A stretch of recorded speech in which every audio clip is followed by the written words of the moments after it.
ذرا عمران صاحب کا بھی اس پہ موقف لینا چاہ رہی ہوں کہ جو ڈونلڈ لوک کی عمران صاحب ہیئرنگ تھی، آپ کو کیا لگا، کس کے موقف کی تائید ہوئی ہے اور کس کے موقف کو انہوں نے نہیں ونڈیکیٹ کیا؟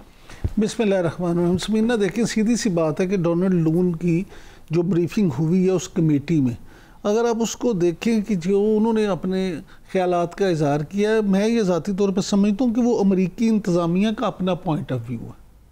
انہوں نے اپنا وہ جو ہے ان کا نقطہ نظر وہ بیان کیا. ضروری نہیں کہ ہم تمام لوگ بطور ریاست پاکستان اس سے متفق ہو یا پاکستان اس کو ایز اٹ از قبول کر لے، کیونکہ لیکن آپ کو ان کا موقف کس کے قریب میں آپ کو بتا رہا ہوں، میں یہی بات عرض کر رہا ہوں کہ کیونکہ اس میں ابہام موجود ہے. دو طرح سے آپ چیزیں اگر دیکھیں، دفتر خارجہ کا اس پہ کیا ری ایکشن آیا ہمارے دفتر خارجہ کا؟ ہمارا دفتر خارجہ کہتا ہے کہ ایسا جو ہے وہ از غلط فہمیوں کی بنا پہ اس طرح کا اظہار خیال کیا گیا اور اس سلسلے میں امریکی حکام سے بات بھی کی جائے گی. اب میں یہ کہتا ہوں کہ یہ باتیں تو ہوتی رہیں گی، لیکن ہمیں یہ بھی ایک دیکھنا پڑے گا کہ کیا کسی ملک کو یہ حق حاصل ہے کہ وہ کھلے عام اس طرح سے دوسرے ممالک کی انٹرنل جو پالیٹکس ہے یا چیزیں اس پہ اپنا اظہار خیال کر سکے یا انٹرفیئر کر سکے. آپ جو بار بار ابھی جنرل صاحب سے پوچھ رہی تھی کہ ڈی مارچ کیوں کیا گیا، تو میں یہ سمجھتا ہوں ذاتی طور پہ کہ سفارتکاری کے بھی اپنے اصول اور ضابطے ہوتے ہیں. امریکہ بہادر جو ہے وہ یہ سمجھتا ہے کہ وہ خاص طور پہ پاکستان یا تھرڈ ورلڈ کنٹریز میں کسی کی کوئی نہ خارجہ پالیسی ہو نہ داخلہ پالیسی ہو، جو امریکہ چاہے وہ ہو جائے. اور پھر اس میں جب اس طرح کی چیزیں ہوتی ہیں تو وہ پھر اس جو انٹرنل ہمارے پولیٹیشنز ہیں وہ بھی اس کو غلط رنگ دیتے ہیں. اگر یہ پی ٹی آئی کی بات کی جائے، سائفر کی بات کی جائے، تو دیکھیں اس وقت بھی پی ٹی آئی نے اس کو کس طرح سے استعمال کیا. اس میں اب جو چیزیں سامنے آ رہی ہیں ایسے لگتا ہے تھا کچھ، ہوا کچھ، بنایا کچھ، دکھایا کچھ، اور اس پہ پھر ساری پوری ایک پالیٹکس جو ہے وہ رچائی گئی. تو یہ ساری چیزیں آپ سیاسی طور پہ تو اس سے فائدہ اٹھا سکتی ہیں، لیکن میں ذاتی طور پہ سمجھتا ہوں کہ الٹیمیٹلی ملک کے لیے یہ چیزیں فائدہ مند نہیں ہوتی، اس کا نقصان ہوتا. امریکہ نے یہ بات کوئی بڑا بیسک سوال آج کل سائفر کیس کی اپیل بھی چل رہی ہے اسلام آباد ہائی کورٹ میں، اور وہاں پہ بڑا ریلیونٹ سوال جج صاحب نے پوچھا ہے کہ ایگزیکٹلی سائفر ہے کہاں، یہ تو کسی نے دیکھا ہی نہیں ہیئرنگ میں. اب ایک دفعہ سائفر سامنے آئے تو ہم یہ اندازہ لگا سکتے ہیں کہ اصل متن یہ تھا، اور اس کو عمران خان نے ایگزیجریٹ کر کے یا مینوپولیٹ کر کے یوں یوز کیا. جب اصل کسی نے دیکھا ہی نہیں، جج صاحب نے بھی نہیں دیکھا، تو پھر یہ کیسے کہا جا سکتا ہے کہ انہوں نے مینوپولیٹ کیا؟ تو وہ تو خود عمران خان صاحب نے گم کر دیا نا. جنرل صاحب اس کی کاپیاں پڑی ہوئی ہیں نا، منگوانی کوئی مشکل تو نہیں. جنرل صاحب آپ مجھے یہ فرمائیے گا ذرا، میں آپ سے یہ جاننا چاہوں گا کہ کیا آپ نہیں سمجھتے کہ عمران خان صاحب نے جو یو ٹرن لیا، یا جس پہ یہ کہا جائے کہ انہوں نے یہ کہا کہ گم ہو گیا یا انہوں نے گم کر دیا، دانستہ یا نہ دانستہ طور پہ وہ گم ہو گیا، تو اس کے بعد کاپیاں تو ہیں جیسے سمینہ کہہ رہی تھی، تو آپ نے یہ سمجھتے کہ اس وقت تو شاید سیاسی طور پہ انہیں فائدہ ہوا، لیکن الٹیمیٹلی یہ چیزیں جو سامنے آ رہی ہیں اس سے ان کی سیاست کو نقصان ہوگا. آج بھی انہوں نے دو عدالتوں میں پیشیاں بھگتی ہیں. لیکن سمینہ دیکھیں، عدالتوں میں پیشی کی اگر بات ہے یا وارنٹ کی بات ہے تو وہ وزیر اعظم نے تو نہیں ان کے وارنٹ نکلوائے. عدالتی نظام دیکھیں اپنے آپ. ایک سیکنڈ، میں اس میں ایک صرف بات کہوں گی، جب پی ایم ایل این زیر اعتاب تھی یا وہ بھگتے تو وہ یہ نہیں کہتے تھے کہ یہ عدالتوں میں قانونی طریقے سے سارے ٹرائل چل، وہ یہی کہتے تھے کہ عمران خان نے ہمیں اندر ڈالا ہوا ہے، عمران خان یہ ہمارے ساتھ کر رہا ہے. تو بات یہ ہے کہ ہم لوگ جب اپوزیشن میں ہوتے ہیں، حکومت میں ہوتے ہیں، تو یہ بالکل ہم جو پارٹیز کی جو شفٹ ہے نا وہ دیکھ لیتے ہیں. آج ان کو یہ لگ رہا ہے کہ سب کچھ قانونی ہو رہا ہے، اس وقت عمران خان کو یہ لگ رہا تھا کہ سب کچھ قانونی طور پر ہو رہا ہے، عدالتیں اپنی آزاد ہیں. آج یہ کہہ رہے ہیں کہ عدالتیں آزاد ہیں، جائیں عدالتوں میں. تو پرابلم یہ ہے بیسکلی کہ انہیں اس وقت وہ انتقامی کاروائی لگتی تھی، انہیں آج یہ انتقامی کاروائی. جنرل صاحب مجھے صرف اگر ایک منٹ اگر آپ موقع دے دیں، صرف ایک منٹ گزارش یہ سمینہ کہ جو بات آپ کر رہی ہیں نا، دیکھیں اس میں بڑی سیدھی سی بات ہے. اس وقت پی ٹی آئی کیا کہتی تھی؟ ہم جب ماضی کی بات کرتے ہیں تو اس وقت یہ اعتراض ہوتا ہے کہ جی وہ عمران خان کا تو ہو گیا نا، اب اگلی بات کریں. اب اگلی بات ہے تو عمران خان کی بات چھوڑ دیں، اس حکومت کی بات کر لیتے ہیں. کیا ایک وزیر اعلیٰ کو یہ زیب دیتا ہے کہ وہ اس طرح کی گفتگو کرے؟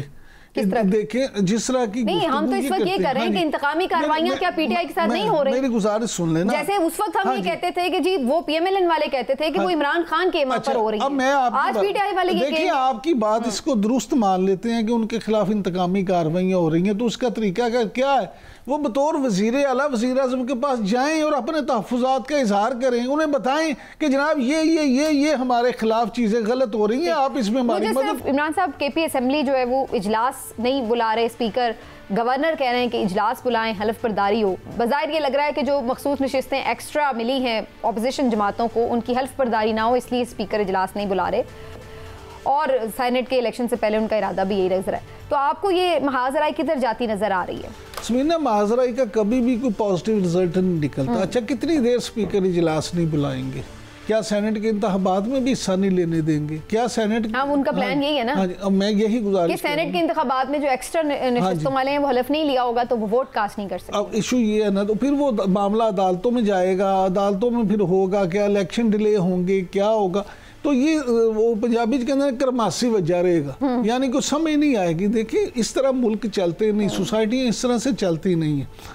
آپ کے جو اعتراضات ہیں بالکل ٹھیک ہیں، آپ اگر وہ کہتے ہیں کہ جی آپ کے ساتھ زیادتی ہوئی ہے تو وہ تو پھر سارے ملک میں ہوئی ہے، صرف کے پی میں تو نہیں ہوئی۔ ان کا زور وہاں چل رہا ہے نا بیچاروں کا، کیا کریں؟ اب گورنر اس طرح سے پھر کیا ہوگا؟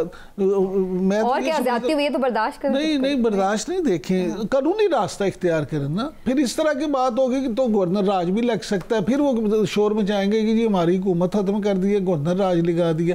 اب اگر اسمبلی کا اجلاس ہی نہیں بلایا جائے گا تو پھر کتنی دیر تک وفاق بھی انتظار کرے گا؟ میں یہ سمجھتا ہوں کہ وفاق اور صوبہ جو ہے دونوں کو مل بیٹھ کے اس کا حل کرنا چاہیے اور چیزوں کو پازیٹیو وے میں حل کریں تاکہ آگے کی طرف بڑھیں۔ ملک پہلے حالات دیکھیں کیا ہے، چیزیں کس طرف جا رہی ہیں۔ جنرل صاحب ابھی بالکل ٹھیک کہہ رہے تھے کہ کے پی ملک میں تو ہے، کے پی میں زیادہ مسائل ہیں۔ عمران صاحب ایک طرف یہ کہا جا رہا ہے کہ جی مفاہمت ہونی چاہیے، بات چیت ہونی چاہیے، اور پھر جس سے مفاہمت کرنی ہے، جس سے بات چیت کرنی ہے، اس سے بات اس کے پارٹی ممبرز کو نہیں آپ کرنے دے رہے، تو کیسے سیاسی پروسیس آگے بڑھے گا؟ یہ تو بات بالکل ہی سمجھ سے باہر ہے کہ آپ کسی کو ملنے نہ دیں، یہ تو ہر قیدی کا حق ہے۔ اس میں تو کوئی شک نہیں کہ ہر قیدی کا حق ہے، لیکن مفاہمت کی جو وہ بات کرتے ہیں، بات چیت کی جو بات کرتے ہیں، وہ ان لوگوں سے کرتے ہیں جو باہر ہیں۔ وہ تو یہ بات کرتے ہی نہیں کہ اندر والوں سے بات کر دی ہے۔ 9 مئی والوں سے اصل تو بندہ وہی ہے جس گزارش تو سنیں نا، وہ تو کہتے ہیں کہ 9 مئی والوں سے تو بات ہوگی نہیں، بات ہوگی دوسروں سے۔ اب معاملہ یہ ہے کہ جو اصل بندہ ہے وہ اندر ہے، لیکن معاملہ یہ کہ اصل بندہ میسیج کیا دے رہا ہے۔ ابھی تک دیکھیں ریاست کو جو میسیج ہے ان کی طرف سے، وہ میسیج دے رہا ہے کہ جی تسی مرضی جو مرضی کر لو، میں تے متھا ہی لانا ہے، آڈا لا کے رکھنا ہے۔ تو یہ انہیں بھی یہ چاہیے کہ وہ اس طرح سے تھوڑا سا خود بھی اس بات کو کریں کہ اپنی کوئی ایک جیسچر تو ایسا شو کریں کہ جس سے محسوس ہو کہ وہ بھی کوئی بات چیت کرنے کے لیے تیار ہیں، وہ بھی مفاہمت کے لیے راضی ہیں، وہ بھی کچھ کرنا چاہتے ہیں۔ اگر اسی طرح سے ہوگا تو پھر مفاہمت نہیں ہوگی، پھر معاملات مزید خرابی کی طرف جائیں گے۔ اور دیکھیں میں یہ سمجھتا ہوں کہ ان کو اس سے زیادہ نقصان عمران صاحب انہوں نے دینا ہوتا ہے جو پاور میں ہوتے ہیں۔ جو بندہ پہلے جیل میں تڑا بیٹھا ہے بیچارہ، اس نے کیا جیسچر دینا ہے؟ وہ تو آپ کے رحم و کرم پر ہے نا۔ جو جیل میں ہے، جو قیدی ہے، وہ تو آپ کے رحم و کرم پر ہے۔ جیسچر تو آپ نے دینا ہے جو پاور میں نہیں۔ لیکن جو قیدی ہوتے ہیں، دیکھیے آپ ہسٹری اگر دیکھیں تو بہت سارے جو سیاسی لیڈر کیا ہوتا ہے، سیاسی لیڈر جتنی بڑی تحریکیں چلی ان میں سے دیکھیں کتنی جیل کے اندر بیٹھ کے چلی ہیں اور کس طرح سے چلی ہیں، اور انہوں نے کس طرح سے پوری تبدیلیاں لے آئے ہیں دنیا میں۔ یہ بات نہیں ہے، نیلسن منڈیلا کو دیکھ لیں، وہ انقلاب لے آئے۔ بہت ساری چیزیں ایسی ہوتی ہیں جس میں آپ کو ایک لیڈر کو اس طرح کا رہنما والا کردار بھی ادا کرنا پڑتا ہے۔ ہر وقت گنڈاسا پھڑ کے سیاست نہیں ہوتی۔